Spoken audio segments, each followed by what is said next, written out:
Assalamualaikum warahmatullahi wabarakatuh.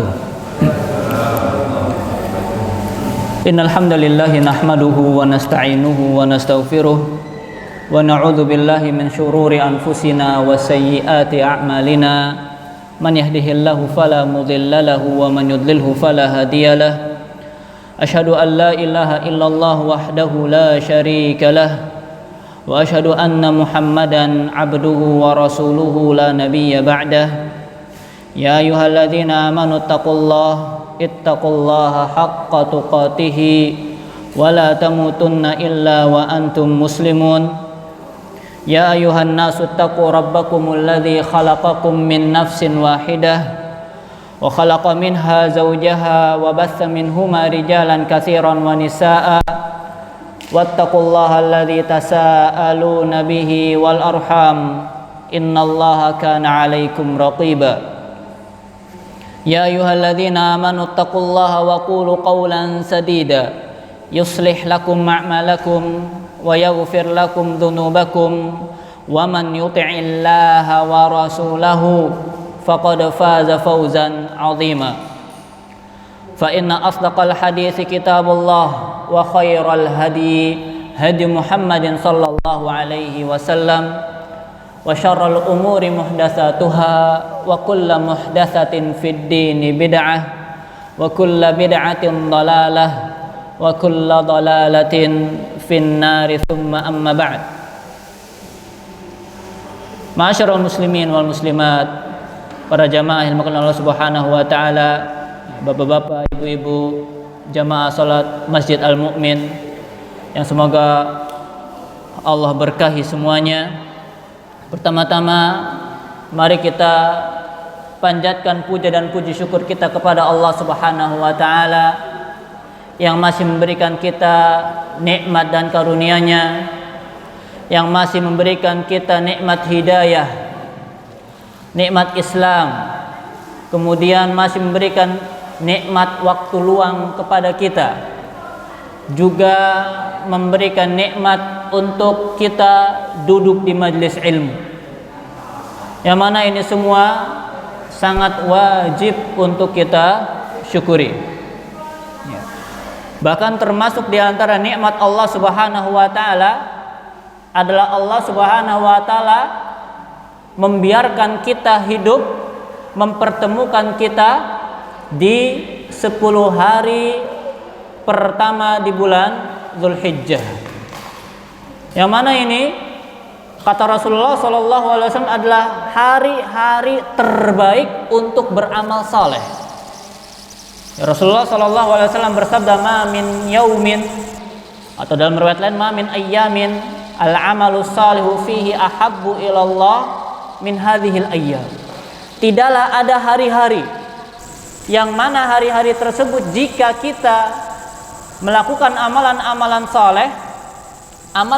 soleh tersebut lebih dicintai oleh Allah Subhanahu wa taala ketimbang kita melaksanakan amalan-amalan soleh di hari-hari lain. Kemudian para sahabat bertanya, kan amalan soleh ini masih umum sifatnya. Para sahabat bertanya, walal jihadu fisabilillah ya Rasulullah, apakah amalan biasa, salat, puasa, membaca Al-Quran, bertakbir, berzikir, itu lebih Allah cintai daripada berjihad di jalan Allah? Ya, di bulan lain maksudnya, selain di bulan Dzulhijjah. Kata Nabi SAW, walal jihadu fisabilillah, meskipun dibandingkan dengan jihad. Nah, akan tapi perhatikan bapak-bapak, ibu-ibu yang dimuliakan Allah Subhanahu wa taala, kebanyakan kaum muslimin salah faham atau keliru dalam memahami makna walal jihadu fisabilillah. Amalan tadi, membaca Al-Quran, lebih dicintai oleh Allah Subhanahu wa taala dibanding jihad. Perhatikan, dengan 2 syarat. Yang pertama, amalan tersebut membaca Al-Quran, puasa dan lain sebagainya, dilakukan di 10 hari bulan Dzulhijjah. Ini syarat yang pertama. Bisa lebih Allah cintai daripada jihad yang dilakukan di selain bulan Dzulhijjah. Syarat yang kedua, sebenarnya ada di lanjutan hadis ini. Nabi SAW melanjutkan,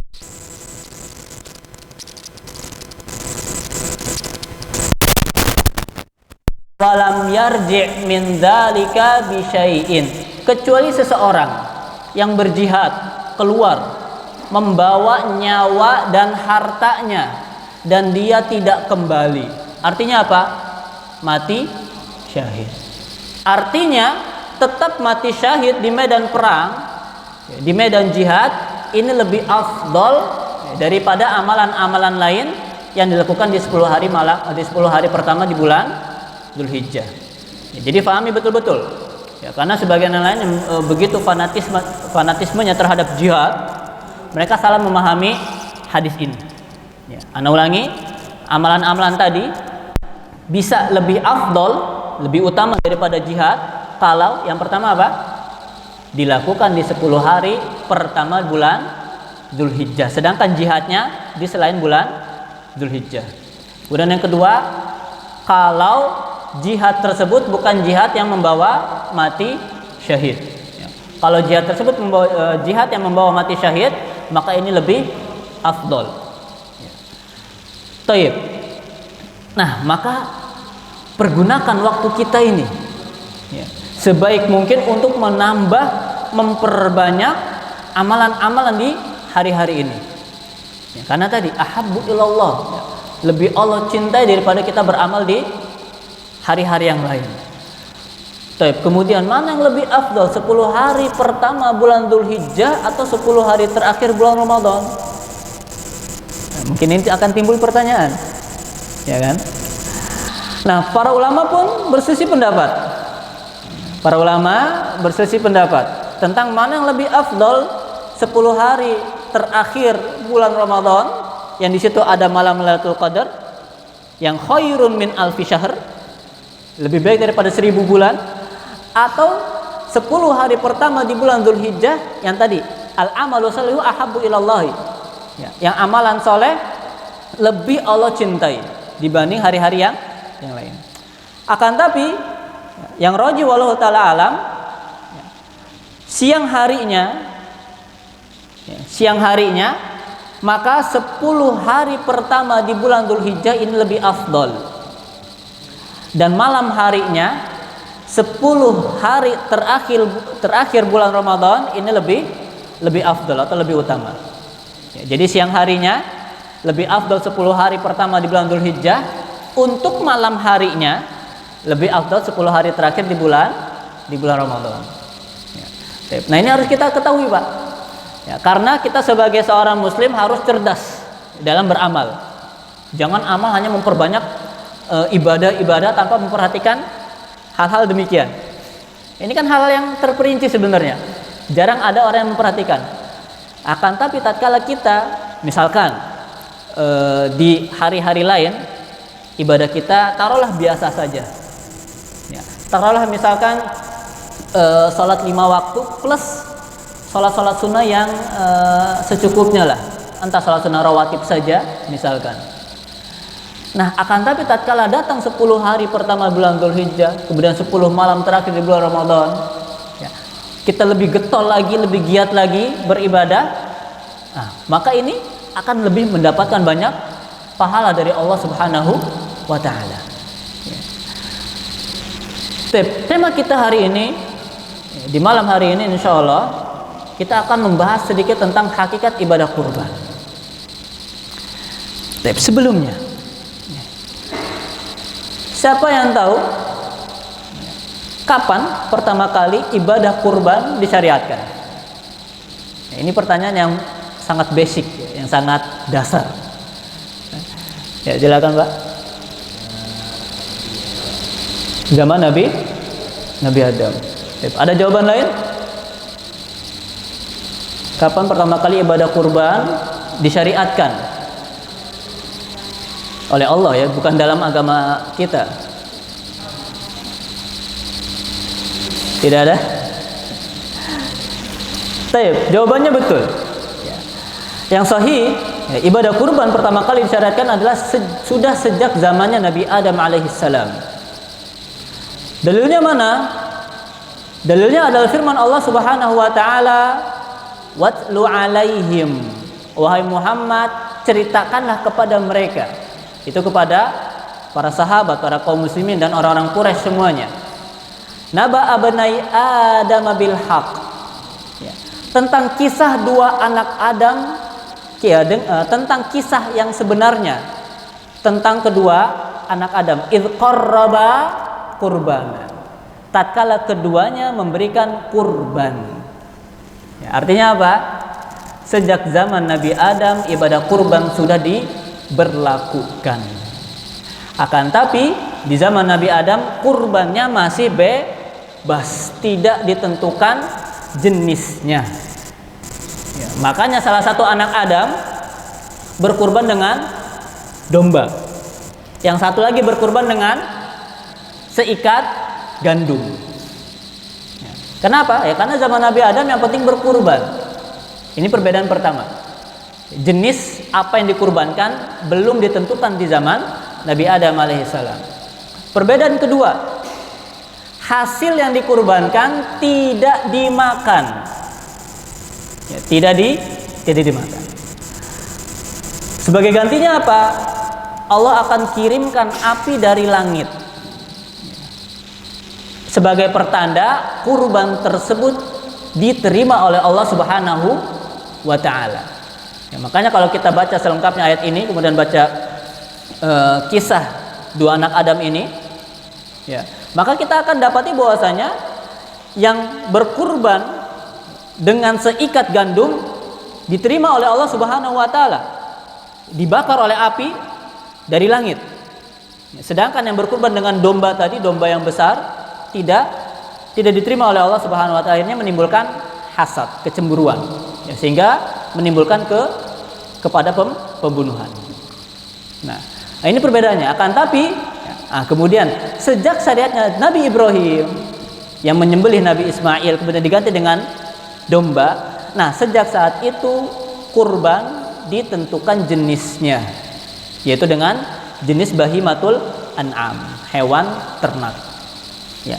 Dan hewan ternak ini terbatas hanya pada jenis unta, kemudian sapi dan kambing. Artinya apa? Artinya kalau ada orang ternak kuda, bisa kurban nggak? Bisa dijadikan hewan kurban nggak? Nggak. Ya, karena kuda bukan salah satu binatang ternak yang bisa dikurbankan. Atau kurban lain, hewan ternak lain, misalkan ada orang ternak jerapah misalkan. Ya. Kalau kerbau bisa dikiaskan dengan sapi, meskipun ini sebagian ulama menolak. Tapi yang sahih wallahu ta'ala alam, ya, kerbau bisa. Ya, kan tapi selain 3 tadi dan sejenisnya, maka tidak bisa dijadikan hewan kurban. Tip. Sekarang kita harus mengetahui apa sih inti dari Allah Subhanahu wa taala mensyariatkan ibadah kurban ini. Intinya, dan ini harus kita pahami, karena mendekati hari raya Idul Adha, kita harus pahami. Di masjid ini mengadakan kurban, ini antum harus paham. Yang ingin berkurban harus paham bahwasanya inti dari atau tujuan dari disyariatkannya ibadah kurban adalah takwa. Bentuk ketakwaan, pembuktian iman kita, pembuktian cinta kita kepada Allah Subhanahu wa taala. Jadi, perhatikan, jangan jadikan kurban sebagai ajang apa? Gengsi-gengsian. Ya, bangga-banggaan dan lain sebagainya. Karena perhatikan kata Allah Subhanahu wa taala, lan yanalallaha luhumuha wala dima'uha. Yang sampai kepada Allah itu bukan dagingnya, bukan darahnya. Ya, yang sampai kepada Allah atau yang Allah jadikan patokan kurban tersebut berpahala atau diterima atau tidak, bukan dari berapa bobot hewan kurbannya atau berapa banyak darah yang dicucurkannya. Ya. Jadi nggak sama kurban kita dengan kurbannya orang-orang musyrik. Ya. kurbannya orang-orang yang berbuat syirik, ya, tatkala mereka menyembelih, darahnya diberikan kepada berhalanya, dagingnya diberikan kepada berhalanya, atau bahkan sebagian darahnya itu dicucurkan ke patungnya. Nah, kata Allah, lan yanalallaha luhumuha wala dima'uha. Yang sampai kepada Allah itu bukan dagingnya, bukan darahnya, walakin yanaluhut taqwa minkum.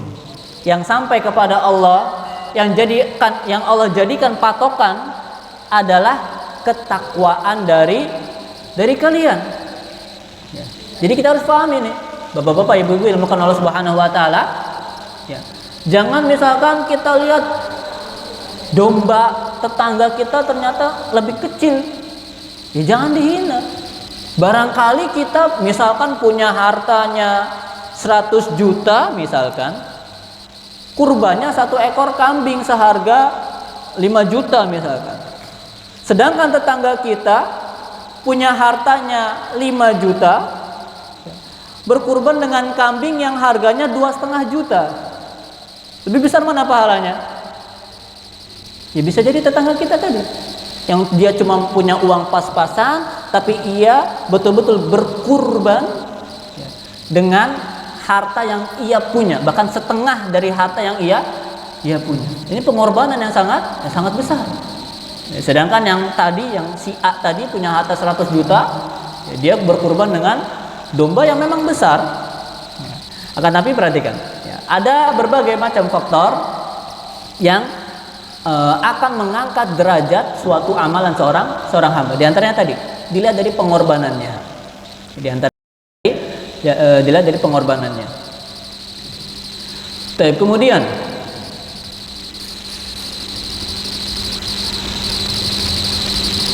Allah Subhanahu wa taala melanjutkan, kadzalika sahharaha lakum. Seperti itulah Allah Subhanahu wa taala tundukkan hewan-hewan ternak tersebut kepada kalian, ya, untuk kalian kurbankan. Ya, Allah jadikan hewan-hewan itu tunduk kepada manusia.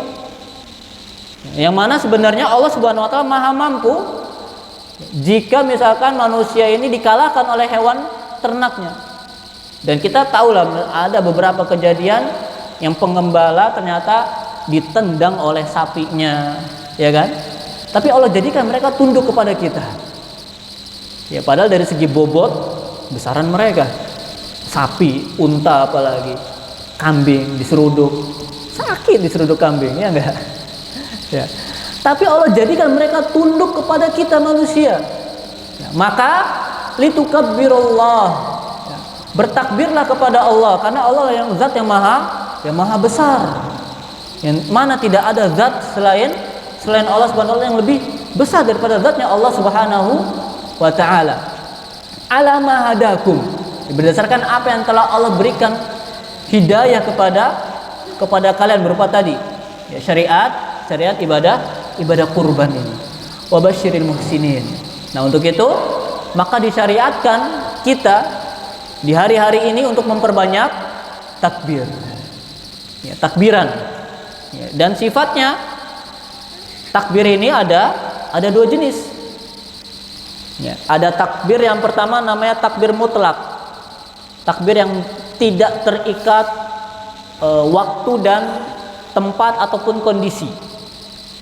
Nah, ini bebas, Pak, dari tanggal 1 Dzulhijjah sampai hari tasyrik selesai, sampai tanggal 13 Dzulhijjah. Waktunya bebas.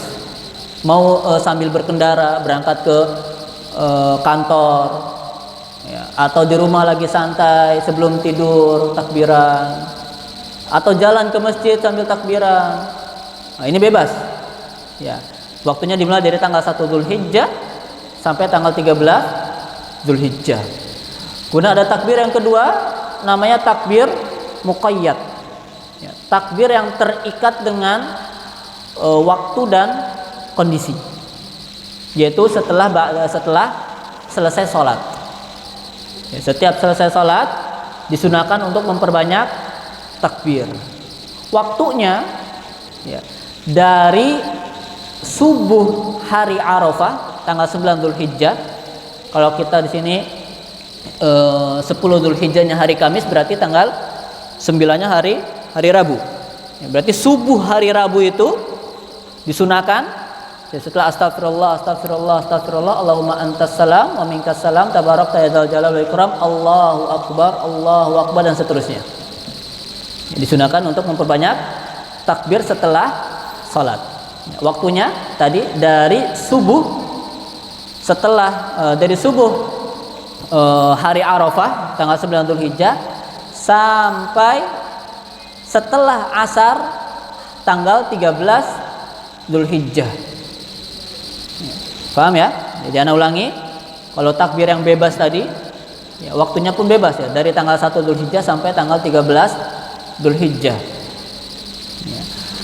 Kemudian kalau takbir yang muqayyad, takbir yang khusus ya, setelah sholat, maka dimulai dari subuh hari Arafah sampai setelah asar tanggal 13 Dzulhijjah.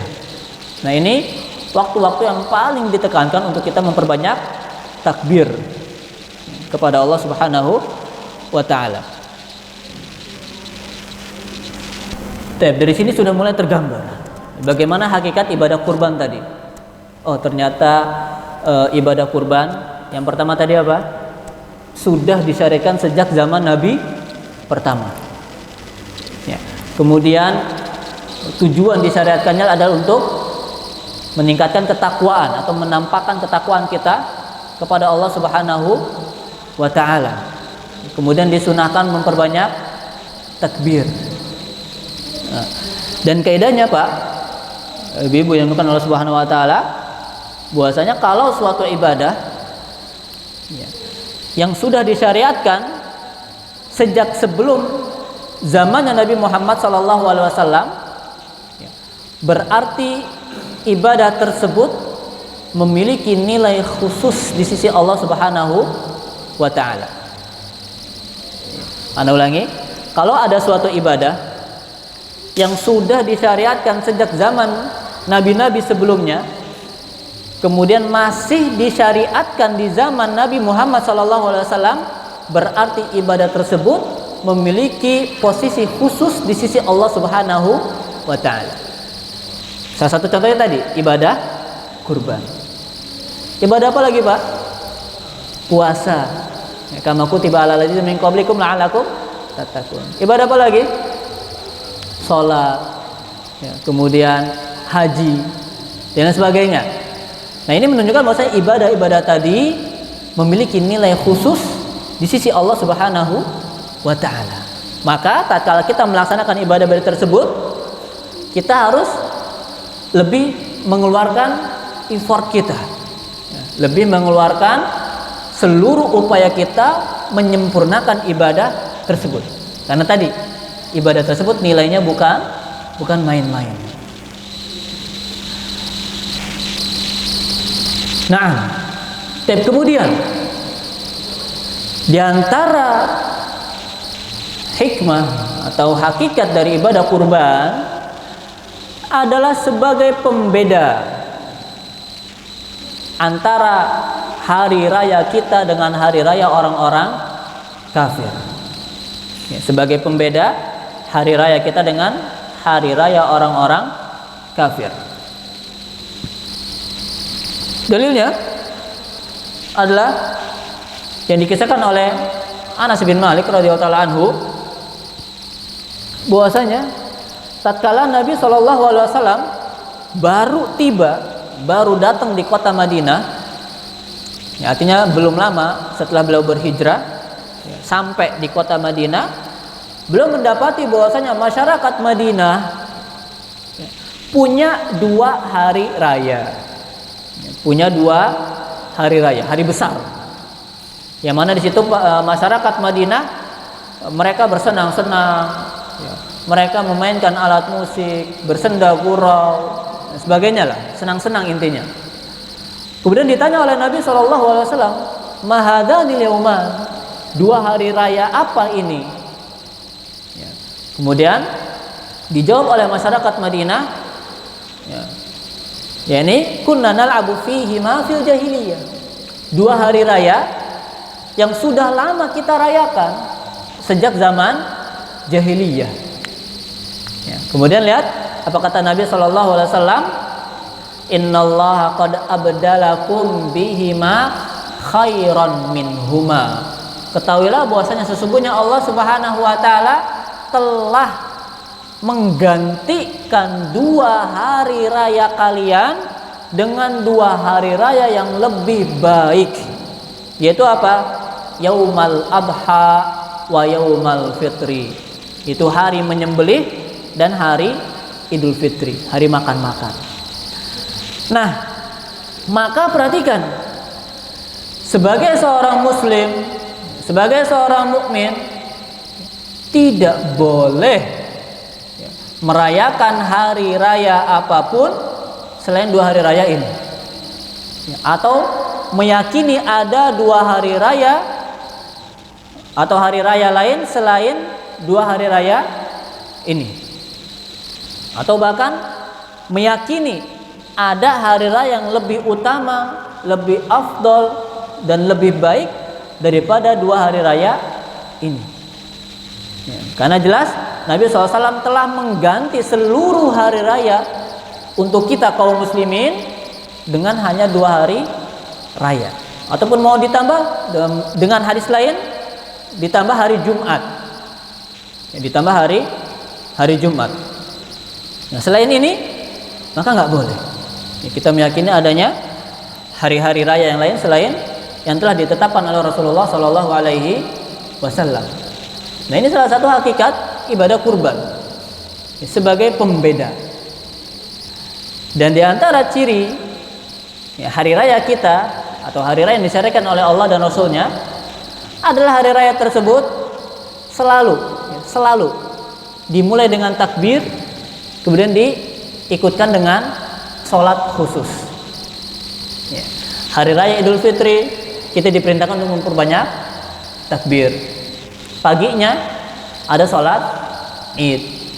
Hari raya Idul Adha kita diperintahkan untuk memperbanyak takbir.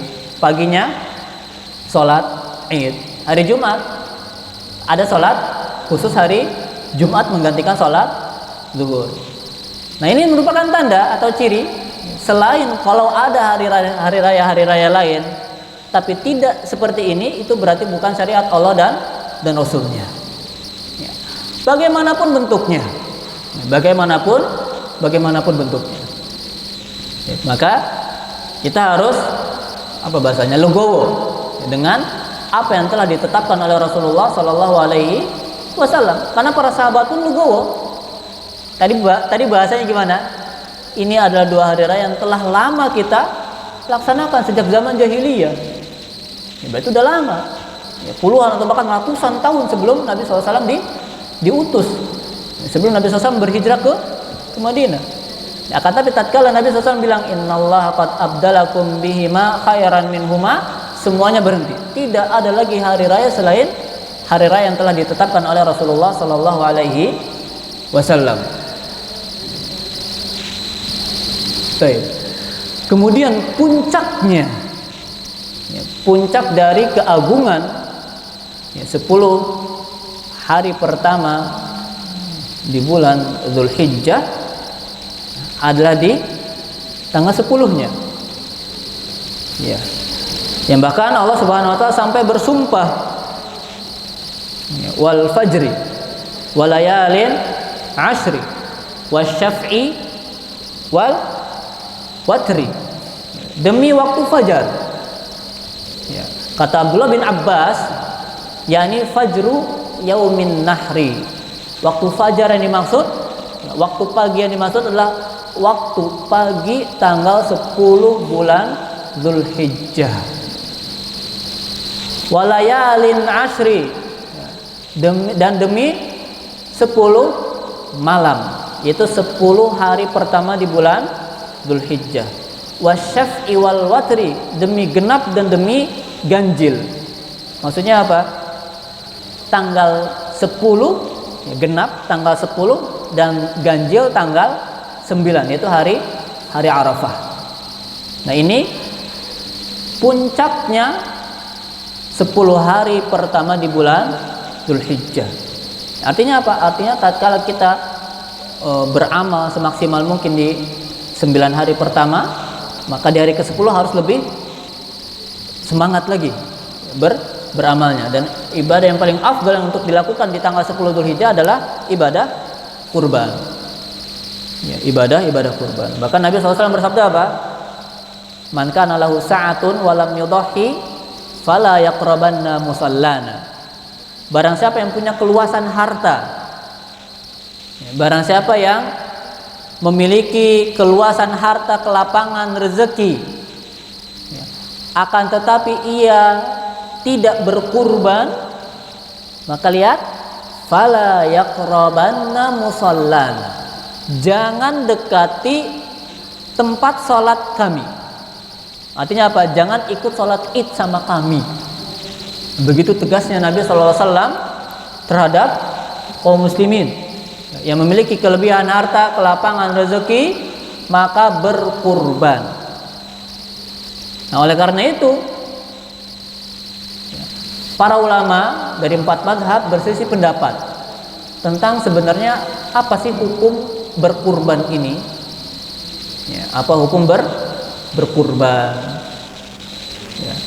Akan tapi yang rajih wallahu ta'ala pendapat jumhur ulama dari mazhab Malikiyah, Syafi'iyah dan Hanabilah berpendapat bahwasanya ibadah kurban hukumnya sunnah muakkadah. Ibadah sunnah yang ditekankan. Ya, bahkan hampir wajib. Ya. Kemudian mazhab Dzahiriyah, mazhab Hanafiyah mengatakan wajib.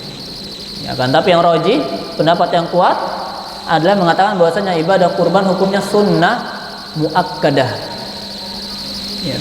Bahkan para ulama sampai memperbolehkan berhutang, ya, demi berkurban. Ya, memperbolehkan berhutang demi berkurban. Ya. Dengan syarat kalau dia yakin kapan bisa melunasi hutang tersebut. Ya, karena hukum asal berhutang apa? Makruh.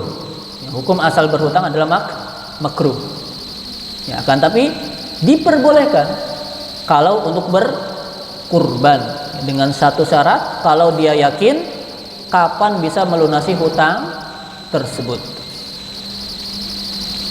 Nah, ini ya, ibadah yang paling afdal untuk dilakukan di hari puncak bulan Dzulhijjah adalah dengan berkurban.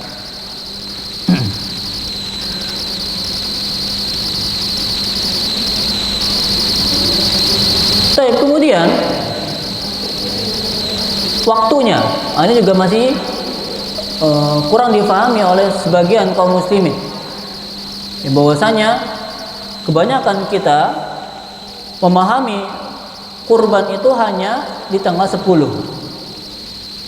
Ya. Padahal tidak demikian. Ibadah kurban masih boleh dilaksanakan selama hari tasyrik. Ya, hari tasyrik. Ya, tanggal 11, 12 dan 13 di bulan Dzulhijjah. Artinya apa? Artinya kalau memang belum sempat menyembelih di tanggal 10, maka masih diperbolehkan menyembelih di tanggal 11, 12 dan tanggal 13. Ya, jadi jangan merepotkan diri sendiri. Contoh misalkan yang berkurban ini membludak, ya, sampai kambing misalkan 50 sapi, ya, jangan dihabisin di hari pertama. Ya, siapa yang sanggup? Ya, kecuali kalau tenaganya memang banyak, bisa dilaksanakan di tanggal 10. Kalau memang tidak bisa, ya jangan memaksakan. Ya, bisa di tanggal 11-nya, tanggal 12-nya dan tanggal 13-nya. Dan ini masih sah. Ya, masih sah.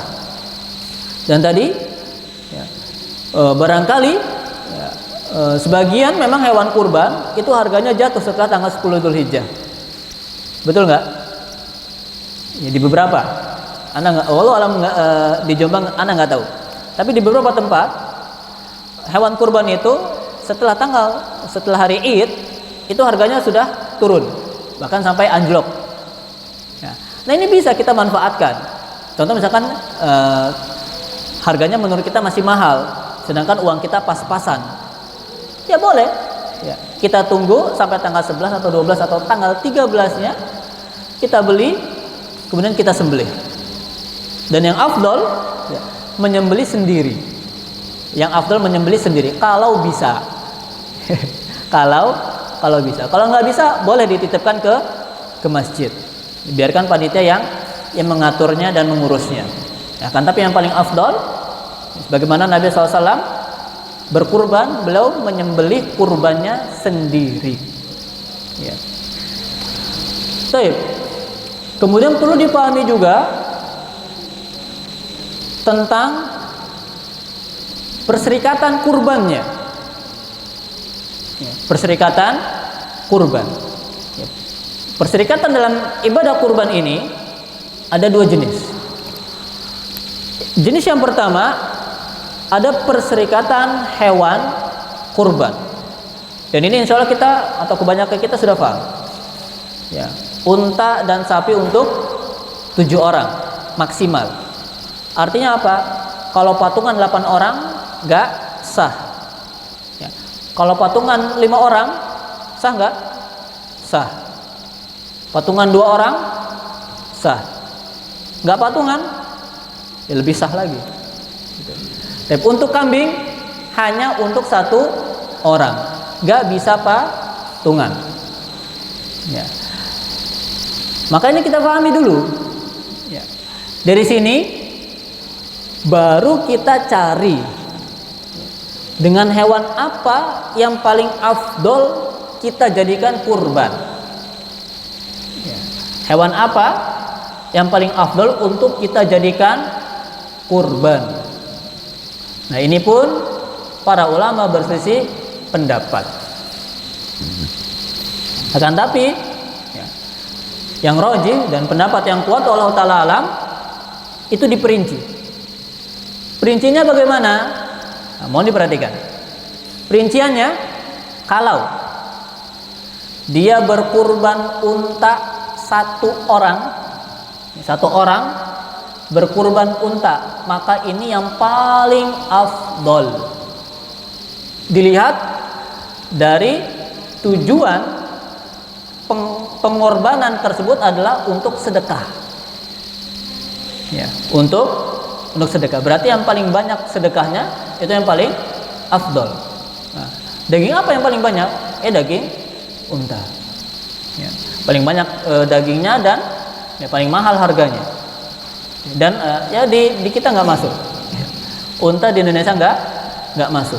Kalaupun misalkan ada yang ternak unta di Indonesia, ya pasti harganya 2 kali lipat atau bahkan 3 kali lipat dari harga sapi. Ya, karena beda. Kemudian yang kedua, sapi paling afdol. Kalau nggak bisa unta, kayak di kita di Indonesia ini nggak mungkin kurban unta ya kan? Repot-repot mengimpor unta dari Arab Saudi atau dari Mesir ya, atau dari Irak, ya, maka nggak mungkin, merepotkan. Kemudian, maka sapi yang paling afdol dengan catatan 1 orang. Ya. Kalau nggak bisa, baru kambing. Ya. Dan berkurban kambing ya, lebih afdol daripada patungan unta dan sapi. Ya. Berkurban kambing atau domba, ya, otomatis kan 1 orang, ya kan? Nggak mungkin dia patungan karena nggak sah. Ya. Berkurban domba atau kambing ini lebih afdol, lebih utama daripada patungan sapi dan unta. Ya. Terus gimana Ustaz? Saya nggak suka daging kambing, saya sukanya sapi. Ya silahkan. Ya, silahkan. Afdoliyah, ya, keutamaan ini tidak menghalangi antum untuk berkurban yang lainnya. Paham ya? Jadi jangan salah paham tatkala Anda menyebutkan bahwasanya berkurban dengan kambing lebih utama daripada patungan bertujuh unta atau sapi. Bukan berarti Anda melarang antum patungan bertujuh unta atau sapi, enggak. tapi yang lebih afdol. Dan ini juga harus memperhatikan masyarakat sekitar. Masyarakat sekitar lebih suka sapi atau kambing. Karena jangan sampai kita menyalahi kaidah maqasid syariahnya. Tujuan pensyariatannya tadi, tujuan pensyariatan kurban adalah sedekah. Nah, kita berkurban kambing tapi masyarakat sekitar nggak suka kambing. Siapa yang mau nerima? Jadi tidak tersampaikan maksud dari syariat kurban ini. Jadi pahami ya. Anak katakan berkurban ini hukum syar'inya berkurban kambing lebih afdal daripada patungan bertujuh unta atau sapi. Tapi silakan kalau memang antum ingin patungan unta atau sapi, ya, kemudian memperhatikan juga minat masyarakat sekitar, ya, khususnya dari kalangan yang membutuhkan, maka mereka lebih suka daging sapi. Kalau di kita di Indonesia, maka boleh ya, daging sapi. Allah Ta'ala alam.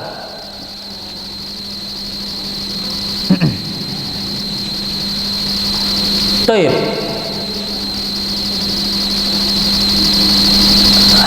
Kemudian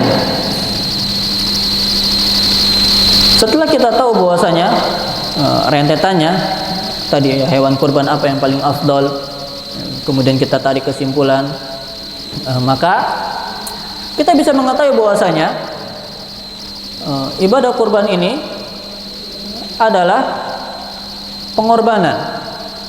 Ya, kurban sebenarnya artinya itu mendekatkan diri kepada Allah Subhanahu Wa Taala ya, dengan menyembelih hewan yang telah ditentukan. Ini definisi kurban. Ya. Dan berkurban ini butuh pengorbanan. Ya, butuh pengorbanan. Ya. Maka perhatikan, jangan sampai kita termakan oleh ucapan-ucapan jahat ya, dari orang-orang yang memang tidak suka dengan Islam, dengan syariat Islam. Dan ini waliyadzubillah ya, sungguh sangat disayangkan di zaman sekarang sangat banyak ya, orang-orang yang gak suka sama syariat Islam, bahkan menyerang Islam bertubi-tubi ya, dari segala macam lininya, termasuk hewan kurban, termasuk ibadah kurban ini. Mereka mengatakan apa? Ibadah kurban atau hari Idul Adha adalah hari pembantaian ya, kepada hewan-hewan. Waliyadzubillah. Ya, karena mereka apa? Nggak paham. Ya, mereka tidak paham tentang hakikat ibadah kurban. Ya. Biasanya orang-orang seperti ini orang-orang apa? Apa istilahnya? Anak lupa. Di Amerika itu ada kelompoknya. Bukan PKI, bukan. Orang-orang yang memang membela hewan-hewan ternak gitu. Mereka nggak mau makan red meat, daging merah. Ana lupa istilah kelompoknya apa. Dan itu banyak. Dan sudah mulai masuk ke Indonesia. Pemahaman-pemahaman seperti itu. Ya, mereka banyak di Amerika, banyak di Eropa, bahkan sampai berdemo di depan gedung parlemen mereka. Al-muhim, sudah mulai banyak masuk ke Indonesia pemikiran-pemikiran seperti itu. Dia mengatakan bahwasanya hari Idul Adha adalah hari pembantaian internasional. Masya Allah, yang diberlakukan oleh seluruh kaum muslimin. Waliyadzubillah. Ya. Mereka lupa sama apa? KFC. Ya. Mereka lupa sama apa lagi? Dan restoran-restoran fast food lainnya yang setiap hari apa? Menyembelih jutaan atau bahkan ribuan ekor ayam untuk dijual. Sedangkan kita melaksanakan ibadah kurban, boleh nggak dikomersil? Nggak boleh. Ya. Hasil kurban tidak boleh dikomersilkan. Ya. Bahkan kata Nabi SAW, man ba'a jilda udhiyatihi fala udhiyatalah. Siapa yang menjual kulit hewan sesembelihannya, maka ibadah sembelihnya tidak diterima, tidak sah. Ya. Maka ini juga perlu diperhatikan panitia kurban, jangan bayar panitia dengan daging, atau jangan bayar panitia dengan kulit. Ini keliru. Bayar dengan uang, kemudian kasih lebihannya. Entah dilebihkan daging, fadol. Ya kan, tapi untuk menjadikan daging kurban atau kulit kurban sebagai bayaran upah jagal, ya kan, ini banyak ini di Indonesia, hukumnya haram. Ya nggak boleh. Jadi bayar dengan uang, kemudian ya silakan dibonusin karena dia upah capek lah. Ya, hewan kurban, dagingnya atau balungannya atau kulitnya silakan. Ya, tidak boleh dikomersilkan. Murni harus sifatnya sedekah, minimal sepertiga dari hasil hewan kurban itu disedekahkan. Karena Nabi SAW bersabda, fakulu waddakhiru watasaddaqu. Makanlah, simpanlah, dan sedekahkanlah. Artinya apa? Makanlah hasil kurban kita, kurban kalian, kemudian simpanlah, kemudian sisanya sedekahkan. Minimal sepertiga. Nggak boleh kurang dari sepertiga hasil hewan kurban. Ya. Boleh lebih, boleh. Boleh sama sekali nggak ngambil hasil kurbannya, boleh. Dia kurban 1 ekor kambing, dia sedekahkan semuanya, nggak ngambil jatahnya sama sekali, boleh. Ya. Tapi ingat, nggak boleh dikomersilkan. Ya, tidak boleh dikomersilkan. Nah, mereka orang-orang yang menuduh Islam sebagai tadi pembantai hewan, mereka nggak paham ini.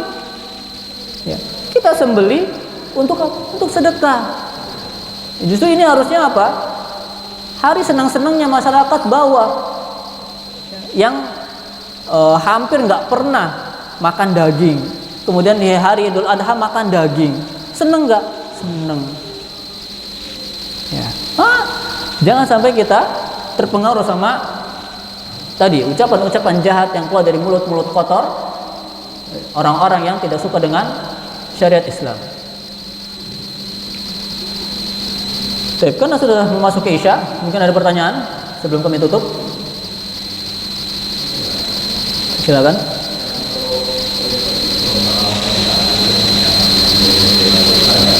Gimana? Kulit?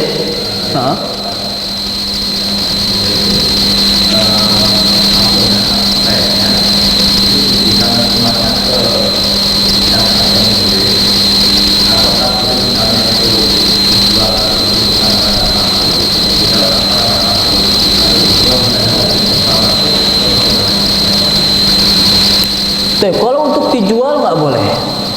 Ini jelas nggak boleh. Harus dibagikan. Entah pembagiannya bagaimana, itu silakan diatur oleh panitia. Contoh misalkan sebagian pengen mengambil setengahnya, misalkan dibagi 2, satu kulit hewan, ya silahkan. Atau memang kulit hewannya langsung dicacah, ya, langsung dimasukkan ke bagian kurban tersebut. Tapi untuk dijual ini haram hukumnya. Ya tadi, man ba'ajil dama udhiyatihi fala udhiyatalah. Siapa yang menjual kulit sesembelihannya maka tidak sah kurbannya.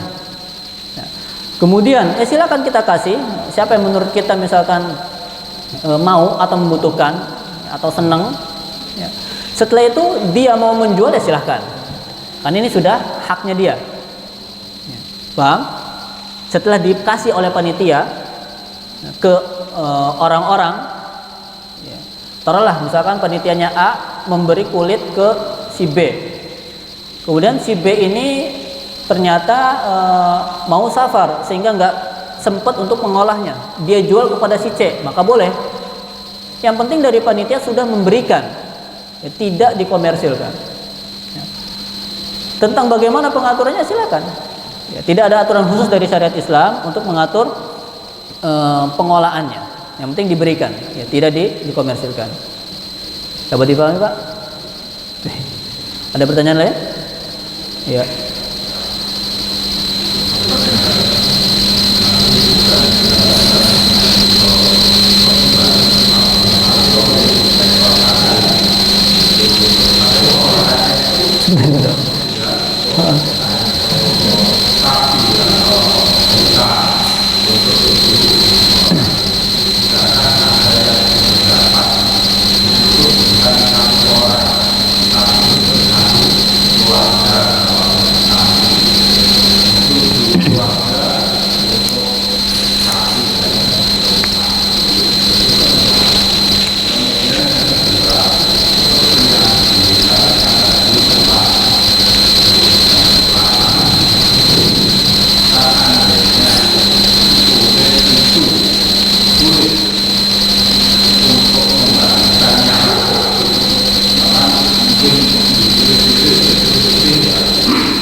Baik, untuk yang pertama, ini afwan, Anda lupa menjelaskan. Salah satu perserikatan dalam ibadah kurban, yang kedua adalah perserikatan pahala. Artinya kalau perserikatan hewan kurbannya, ya, unta 7 orang, sapi 7 orang, kambing 1 orang. Nah, kemudian yang kedua perserikatan pahala ini bebas. Ya, artinya bahkan tidak hanya untuk 7 keluarga, ya, unta dan sapi. Karena Nabi SAW tatkala beliau menyembelih dombanya, beliau berkata apa? Bismillah, Allahumma taqabbal hadza min Muhammadin wa ali Muhammadin wa ummati Muhammad. Ya Allah, terimalah ini, hewan ini dari Muhammad, keluarga Muhammad, dan seluruh umatnya Muhammad. Ya, seluruh umatnya, ya, kita semua sebenarnya sudah dapat pahala kurban dari Rasulullah SAW. Ya, tapi pahalanya, bukan harga hewannya. Ini yang pertama. Kemudian yang kedua, kalau takyif atau gambaran fikihnya seperti tadi, maka Allah Ta'ala alam tidak ada hal yang mendesak untuk membolehkan menjual kulit hewan kurban. Ya. Karena yang pertama tadi kita sudah jelaskan bahwasanya ibadah kurban ini murni disedekahkan, ya. Dan tidak pernah ada contohnya dari generasi terdahulu kita, para sahabat, tabi'in dan atba'ut tabi'in, yang melakukan demikian. Mereka menjual kulit sapi, kemudian uangnya dibagikan, atau menjual kulit unta, kemudian dibelikan dagingnya dibagikan. Tidak ada contohnya dari generasi sahabat, tabi'in ataupun atba'at tabi'in. Maka kembali kepada kaidah dasar bahwasanya seluruh hasil hewan kurban tidak boleh dikomersilkan. Ya, kalau mau tadi silakan. Ya, panitia memberi kepada seseorang. Ya, kemudian setelah itu dia jual kembali, dia pengen sedekah lagi, ya silakan. Ya, Pak.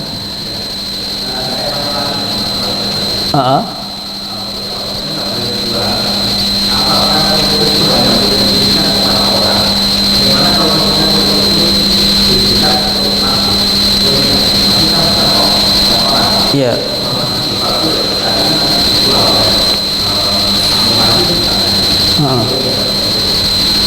Taib, diberikan ke masjid, dijadikan apa?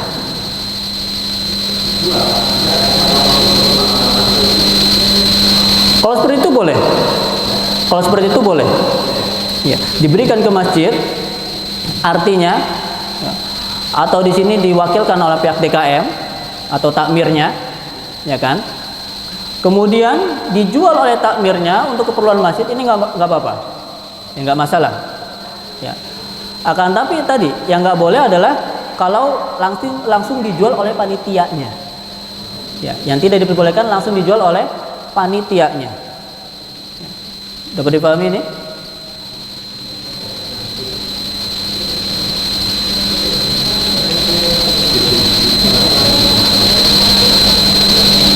Apakah diperbolehkan membeli hewan kurban secara patungan dengan saudara dan kurban di atas namakan orang tua yang telah meninggal? Ini permasalahan perbedaan pendapat di antara para ulama.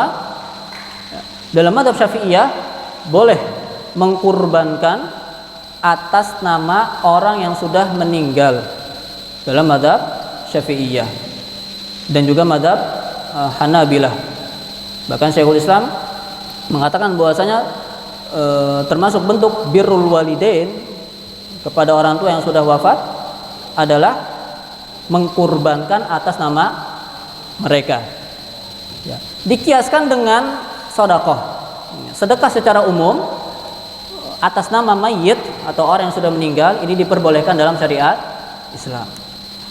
Akan tetapi sebagian ulama yang lain tidak setuju dengan pendapat ini, ya, karena berkurban atas nama mayit tidak pernah dilakukan oleh Rasulullah Shallallahu Alaihi Wasallam.